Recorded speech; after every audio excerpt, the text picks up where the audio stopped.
Hey everybody, how's it going? Just puttering in the shop like I do. Welcome to the newcomers and welcome to everybody that comes back day after day, week after week. Today's video, we're going to change gears a little bit. I want to talk about the GM 6.5 turbo diesel. Love them or hate them, there's still lots of them out there. I happen to run one. I think it's a good motor for what it is. Now, today's video, this is some maintenance I've wanted to do on this truck for quite a while. I'm slowly going through it and fixing all the little problems that it has, or just the maintenance issues.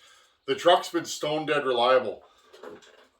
I noticed that my turbo doesn't spool up very well or very quickly. Part of the problems with these trucks is they're just old, friends, and you end up with all these issues that you got to go through little by little. Nothing is truly super expensive, but you have to fix these little problems. So I'm going to go over the vacuum lines. This is the vacuum pump off this truck, and if you can hear it, it does not sound good. It sounds kind of clapped out. Here's the new one, and I don't know where I put right here. The new one's nice and tight, and it builds a lot of pressure and vacuum as it goes around. So I have a feeling that this thing's getting worn out, and it's time to change it. I'll show you where it's located on the truck and more or less how to remove it. It's pretty easy. Okay, here's underneath the hood. Your alternator sits here. One long bolt here, one long bolt there. They're 14 millimeter. There's a 10 millimeter in the back here. Swing your alternator out of the way. If it doesn't want to come loose, you're going to have to pry it out. Now, right underneath here is where the vac pump sits. It's kind of hard to access that area without pulling the alternator off, so I think it's just quicker to do the alternator. Okay, pretty simple. There's 3 bolts on the vac pump. There's holes in the pulley. You can take it right off pretty simply. I'll show you guys the rest of the vacuum system. Okay, so these are your vacuum lines. Mine have been changed. Factory, these lines are plastic and they get brittle and they just disintegrate. If you buy one of these trucks, that's probably one of the first things I'd recommend for you to do, is get rid of them. They're orange and green, I believe, or orange.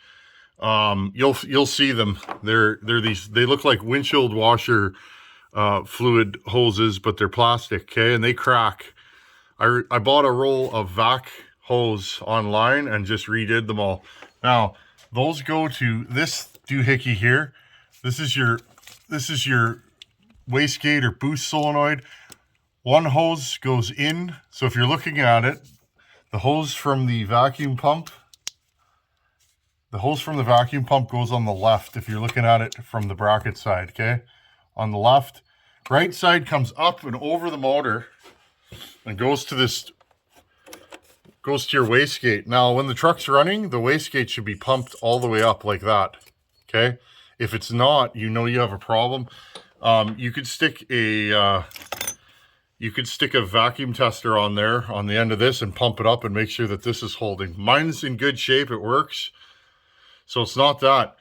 But the biggest problem for me is the boost will start making pressure and then it kind of drops off. Truck runs fine, but I figured my vac pump is the issue, so I ordered a new vac pump. Another thing to check down here, I don't know if you get right there, that is your harmonic balancer. Make sure the rubber's good in there. Mine's still in good shape. I have a new one.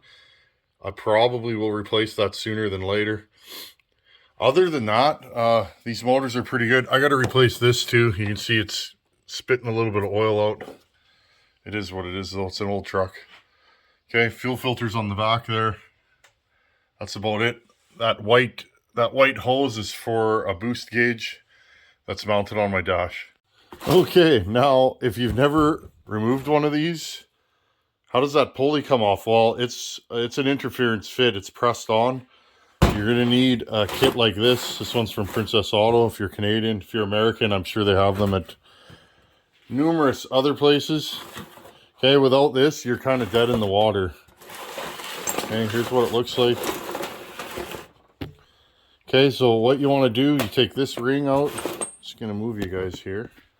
This ring out, this split collar, start with that. figure out there's a small side and a big side. Okay, slip those over top of there so they lock in. Stick that over, okay? Okay, here's how you pull the pulley. You take your kit, there's a center stud that's threaded on both sides, okay? This side and this side. This nut and this center piece here. Now take that, screw it into the shaft. Screw this all the way down.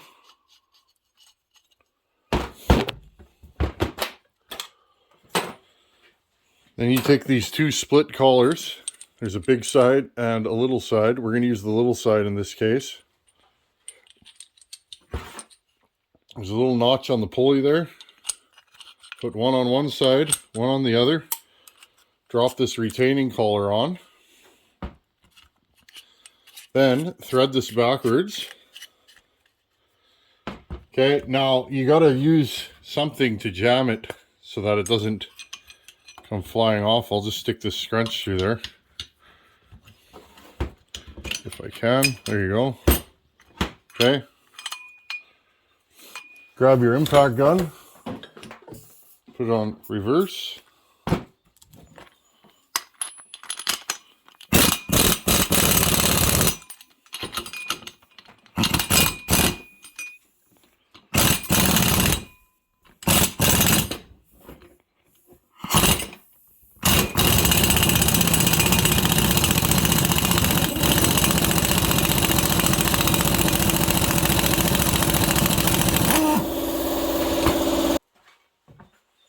There you guys go, just like that. Unscrew this. Okay, so these kits are cheap, available. If you're gonna do this kind of work, you definitely should invest in one. Okay, pull these collars off. I've had this one for years and I've used it numerous times. Works good on GMs. This thing does not sound good or feel good. Okay, now you do it the opposite to install the new one.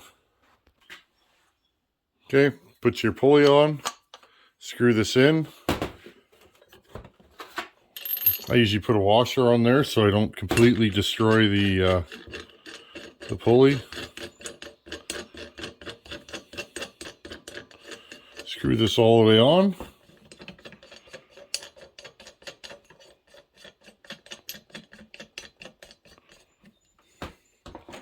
Grab your impact.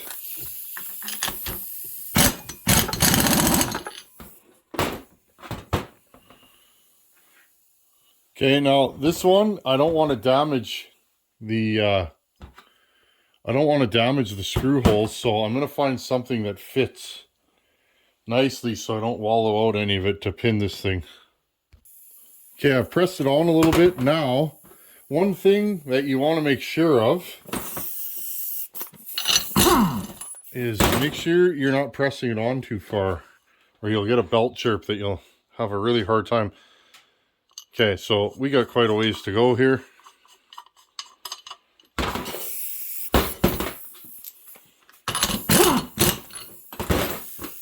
I'm just using this old dilapidated screwdriver. It's working good.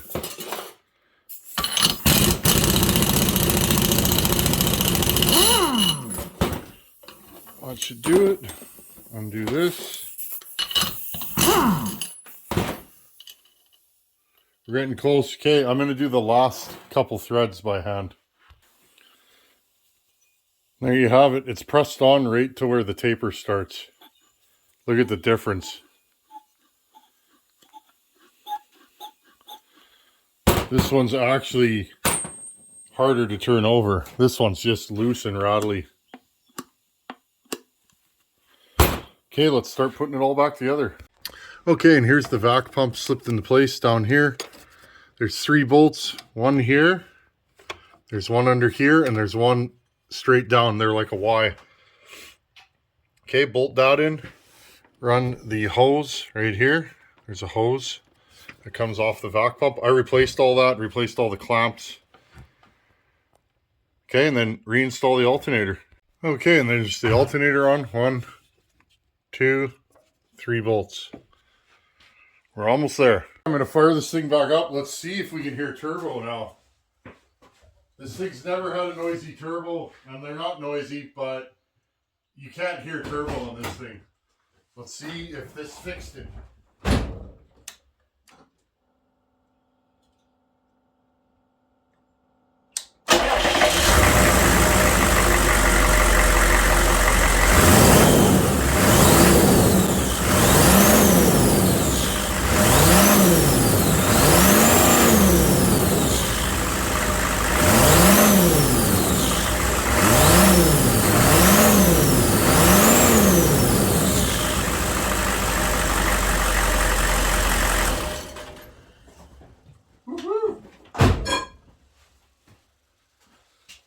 This thing's definitely building. I was only getting about 1 pound of boost before. Now it's building like 4 quickly and easily.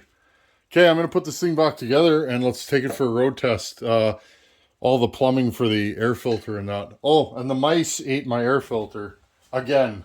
So I need a new air filter pad. Okay, put this in here. Look at that. I got to go to the city and get an air filter. I don't know when the mice did that recently. Put this cover on. I never liked these air boxes. They're a real pain to get on and off. I remember when these trucks were new, I was a mechanic, and I used to hate you got to pull all this snorkel off and everything just to get at the air filter. I'm just going to reach across you guys here. Okay. This is a GM5 turbo, so it's the second biggest turbo in this series. GM8 is the last one. I don't think there was a 7 or a 6. Okay, now I'll just tighten these up. You guys know the deal. Okay, I'm going to pull out onto the highway here. I'm going to map this thing. Let's see how much boost this GM5 turbo makes. Okay, here we go.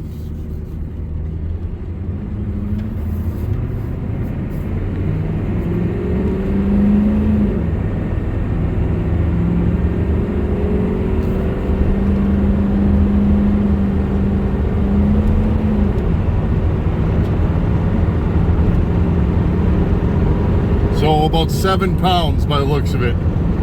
Woohoo! This thing feels like a whole different truck. And so we're doing 65 mile an hour, headed into a pretty gnarly headwind. We're making 5 pounds of boost. 4 pounds. Well, I gotta say, sorry for the wind noise, friends. Wow, can you tell I was working on a good old dirty Detroit 6.5 diesel?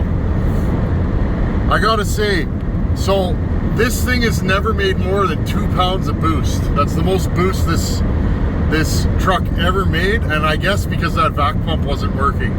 I have messed around with it, and today was the day I decided I'm just gonna put a vac pump in it and call it a day.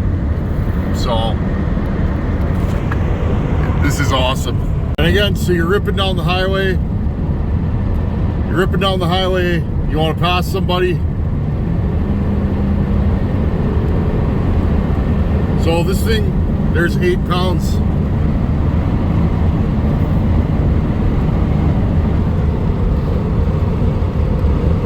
So this truck feels way snappier now.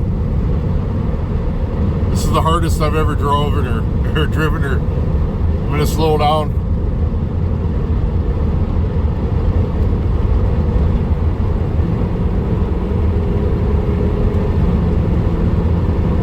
I know, this thing's ridiculously fast.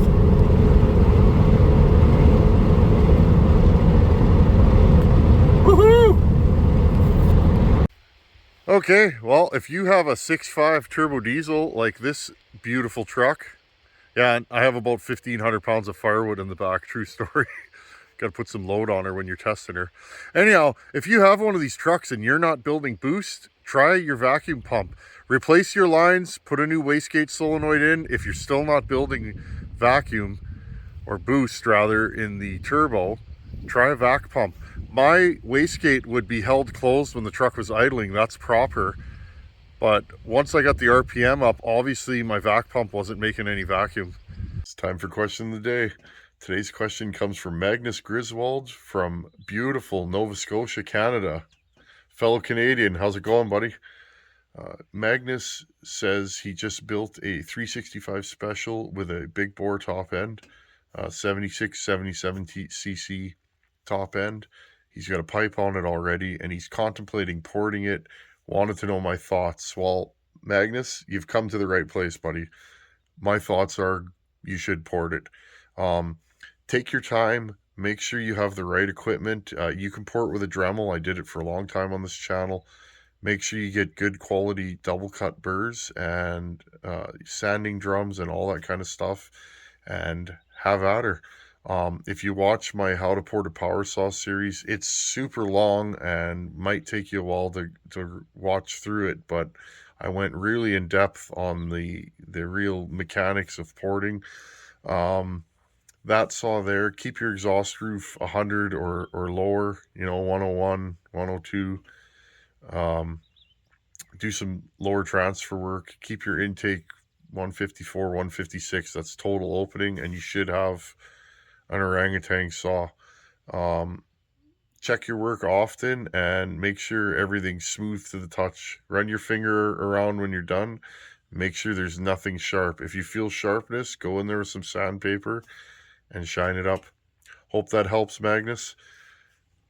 That's what this channel's about. Keep sending your emails. I love answering your guys' questions. That's what this channel's about, helping other people, and that's what it's going to continue to stay. Anyhow, thanks for watching. Take her easy. Later.